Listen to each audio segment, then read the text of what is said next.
if the experiences the first few years are really critical, then we can't afford to be casual about the kind of child care our children receive during those early years. Now, child care, of course, generally means child care outside the home. I hasten to add I'm interested in child care within the home as well as outside.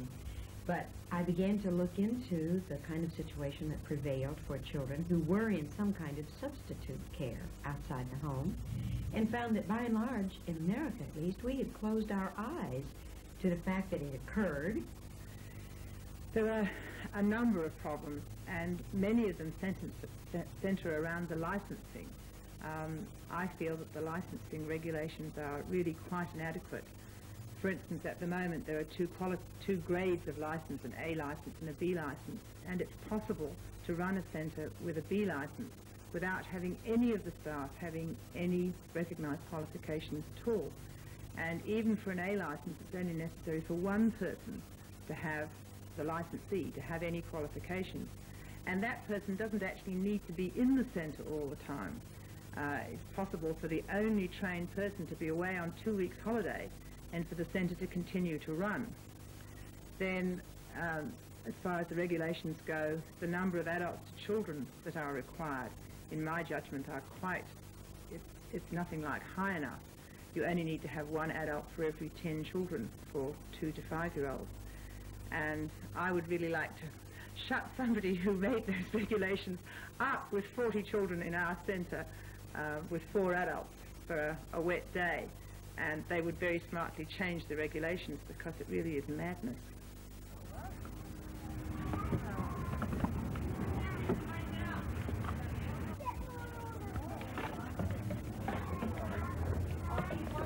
Childcare can take many forms, from casual, sometimes unpaid care by neighbours or relatives, to full-day care by trained, paid staff in an institution.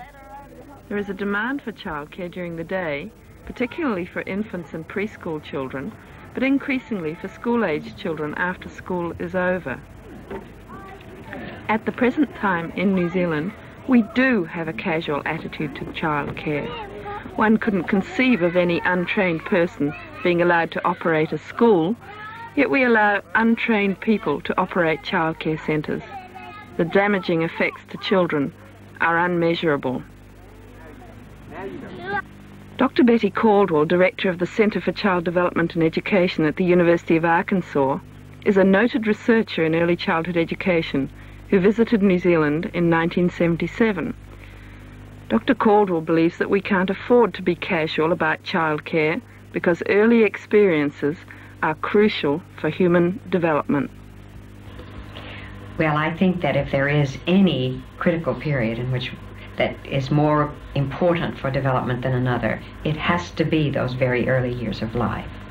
And they are critical from the standpoint of neurophysiological maturation, from general psychological development, from social development, and so on. There's just no question but that we need to pay more attention to how children develop during those years and the kinds of experiences we make available for them.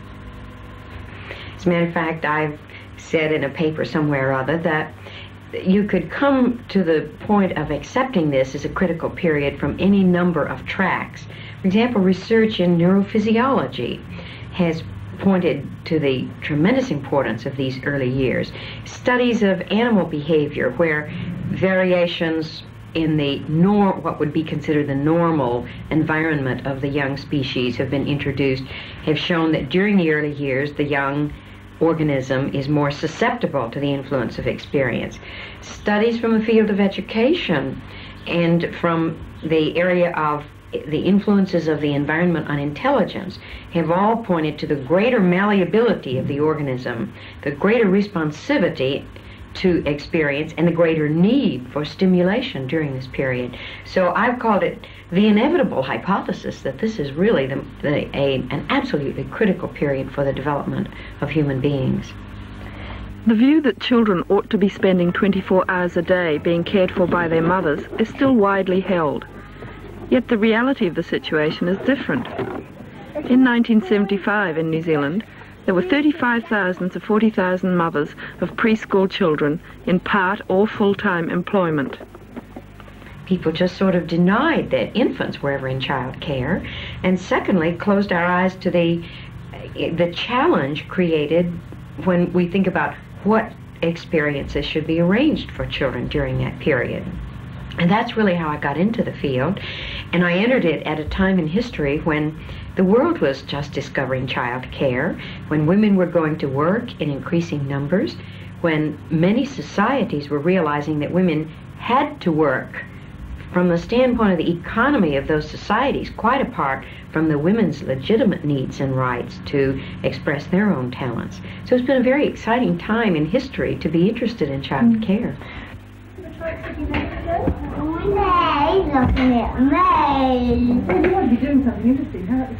Mrs. Pat Hubbard, director of the Dunedin Community Childcare Centre, has found that a very wide range of different sorts of families have a need for childcare.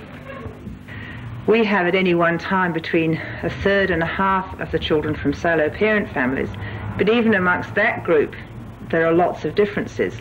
Some of the mothers are working because they need to work to earn enough money. Some of them are students. We've got one mother who's an adult student who's gone back to high school, who's just finished doing university entrance exams. And then we have one or two solo parent families where the mother is bringing the child to the centre in order to get a break. She's not actually working, but is to get a break from the 24-hour-a-day job of looking after a preschool child. Then amongst the two-parent families, there are once again a wide range of different needs. One parent's working, one's a student, or both the parents have chosen to work perhaps at this particular period. There's just lots of different reasons why children need to be in a centre. The fear that childcare cannot be an adequate substitute for a mother's care has led to some strong opposition to childcare. John Bowlby stated, for example, that it is essential for mental health that children not be separated from their mothers in the first 3 years of life. Bowlby thought that institutional care for young children could have a profoundly detrimental effect on children. The research on which that premise, that generalization, was based was done with children in institutions that were vastly different from the ordinary child care situation. Often they were institutions for children awaiting adoption, or they were in institutions where children had been placed because of severe illness, either that the children had or that their parents had, and thus necessitated separation, prolonged hospitalization, and so on. Now, where I think we made an error in generalizing from studies of that sort was when we assumed that any short-term separation followed by a reunion every day was psychologically equivalent to those long-term separations where the child might be very ill, where in some instances the children didn't know who they were, they didn't have a family, or they were awaiting adoption, or where the number of people available as qualified substitutes was so small that the children experienced prolonged and severe deprivation. Now, you know, for centuries, well-to-do people have separated from their children and the children have managed to grow up reasonably well adjusted. Let's take the British tradition of the use of the nanny. In many situations, these children had limited contact during the early years with their own mothers. Now I'm talking about in a historical period, an earlier period. And yet no one seemed to worry that that kind of separation would weaken the child's attachment to the mother. If you go back historically a little more, children were sometimes turned over totally to a wet nurse for feeding for long periods, would later be returned to the family. It's very interesting that we really began to be concerned about this separation only when what you might call middle-class women, or women who were less well educated and less affluent, began to find some kind of assistance in their child care. Then suddenly we became very worried about it. I find that an interesting historical quirk. Yes. Most children develop strong attachments to their parents, particularly their mothers. They seem to use the feeling of security they gain from these attachments as a base from which to explore the world around them. Can children who have been in childcare from an early age develop attachment for their mothers? We looked at the attachment of the children to their own mothers, a group of children who had been in childcare from around 1 year of age. And then we did this study when the children were 2.5 years of age. And we had a control group of children from comparable economic and social backgrounds who had been reared at home by their own mothers. And we found that the children in both groups appeared equally attached to their primary caregivers, that is, to their mothers. There were some kind of interesting slight differences. The best summary of that study was that we found no significant differences of any magnitude at all. But one slight difference that we found was that the children who had been in child care had broader attachments. That is, the primary attachment to the mother was there and was secure. However, they also were able to become attached to a larger number of people than was true for the infants who had been reared exclusively by their own mothers. We also looked in that study at an important variant of attachment, and namely the attachment of the mothers to the children. You know, if child care weakens the attachment of a mother for her child, that may be more damaging in the long run than the weakening of the child's attachment to the mother, because of the implications of this kind of weakened attachment. And we didn't find that that was the case. The mothers of the children in daycare were just as attached to their own children as were the mothers in homes. Dr. Caldwell's research then shows that childcare does not necessarily result in psychological damage to children. Indeed, there is evidence that really good childcare can produce a number of beneficial effects. Pat Hubbard and many others in childcare in New Zealand are very concerned that licensing in this country does not provide the kind of quality control that is essential. The other major area of concern I have is that the regulations don't build in anything about the sort of activities or the sort of equipment that is needed. So that although we say that childcare is an educational enterprise, it really doesn't have to be according to the way the regulations are set up, because you don't need to have, for instance, a set of unit blocks. You don't need to have clay provided. You don't need to offer painting on a regular basis. None of those sorts of activities which would be accepted as necessary in any sort of preschool situation are actually required by the regulations. And unfortunately, if you don't require things, lots of people don't feel it's necessary to offer them, especially the messier things and the more expensive things, because it's very expensive to run those sorts of activities. Dr. Caldwell is concerned at what constitutes a good quality childcare environment. The most important ingredient will be the people. And this is true in any society, in any kind of childcare. You must have people who understand children, who understand what children need and how to meet those needs. You must have people who are warm and loving, who enjoy talking to children. You don't feel silly doing the things that little children enjoy doing, because children love to have an adult participate in their play, in their games, and in their formal learning activities. So the interpersonal factors, for me, clearly the most important.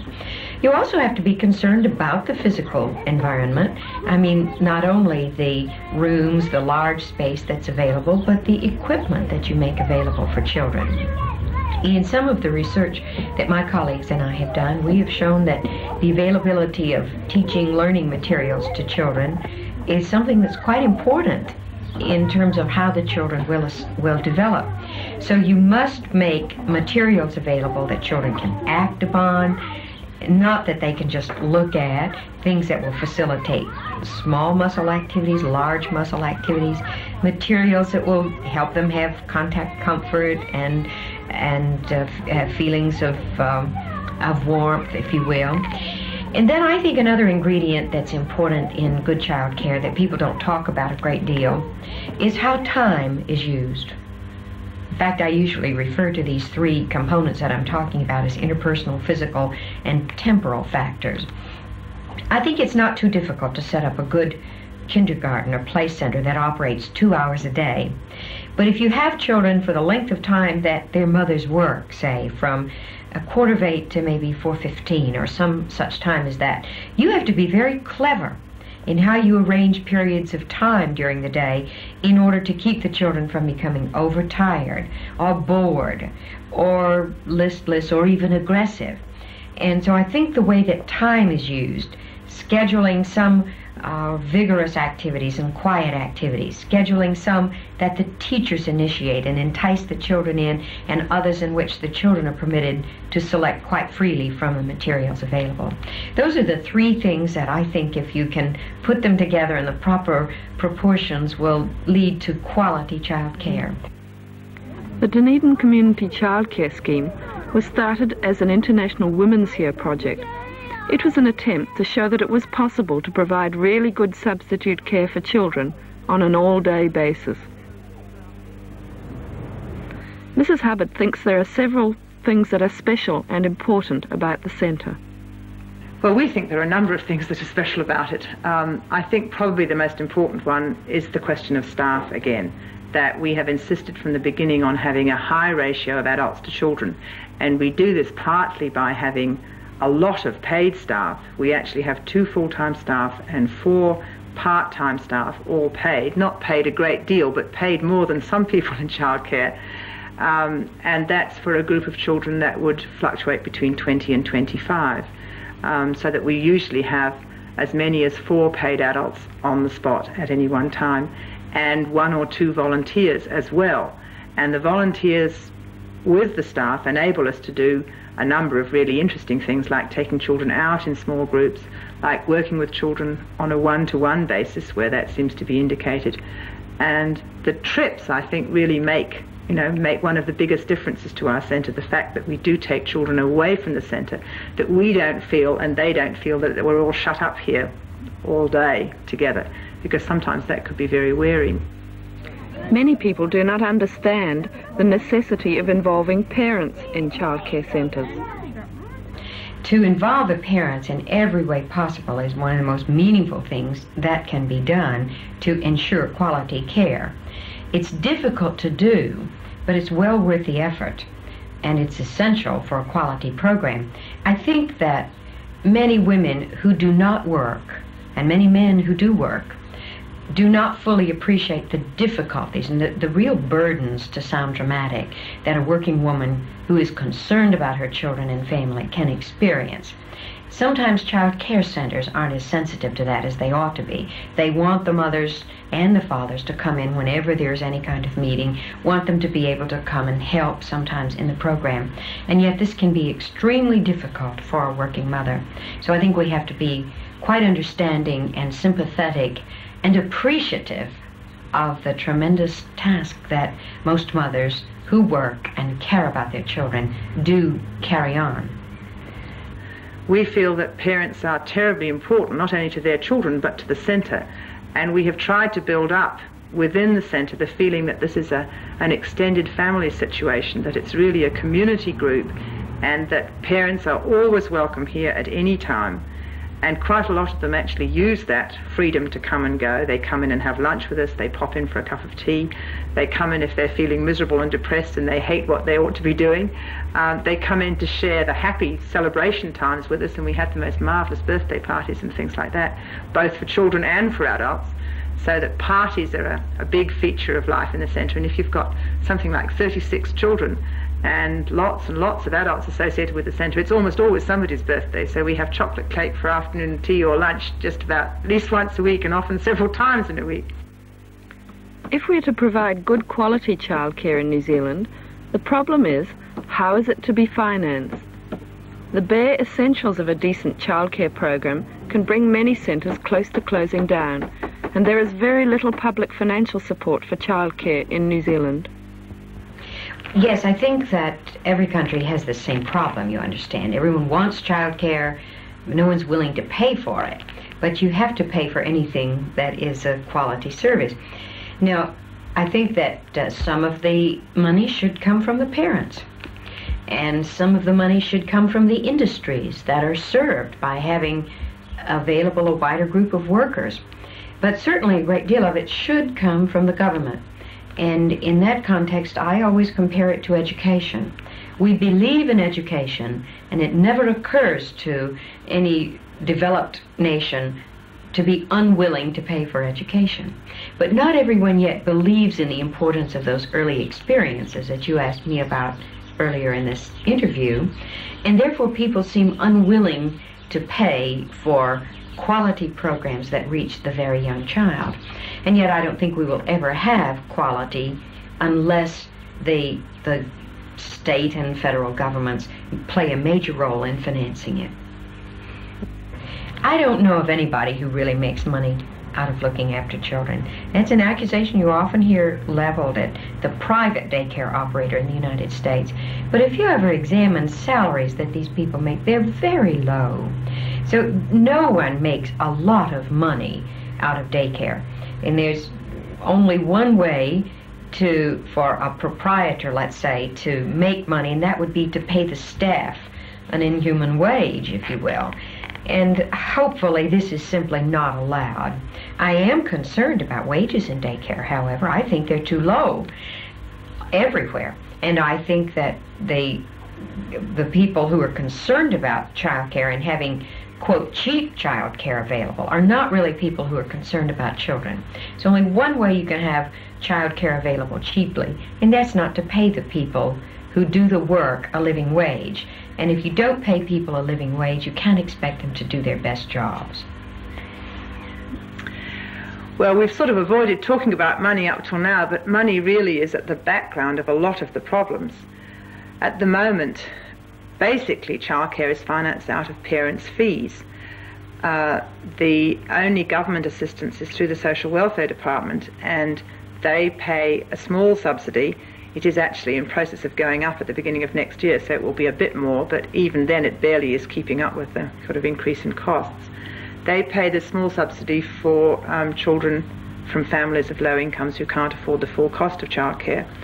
But that really makes it very hard to finance an operation, because even if you have a proportion of families who can pay the full cost, and the families here who have a substantial income do pay the full cost of what it costs to keep a child in our centre, which is $25 a week.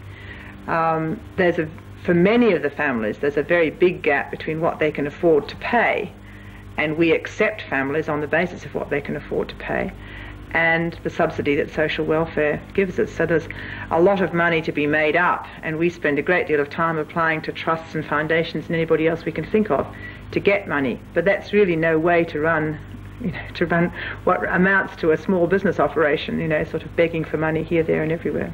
We feel that we are running an educational service for children who would otherwise go to play centre or kindergarten but aren't able to use those services, and that we ought to be able to get both salary support and subsidies on equipment and so on the same way that they do.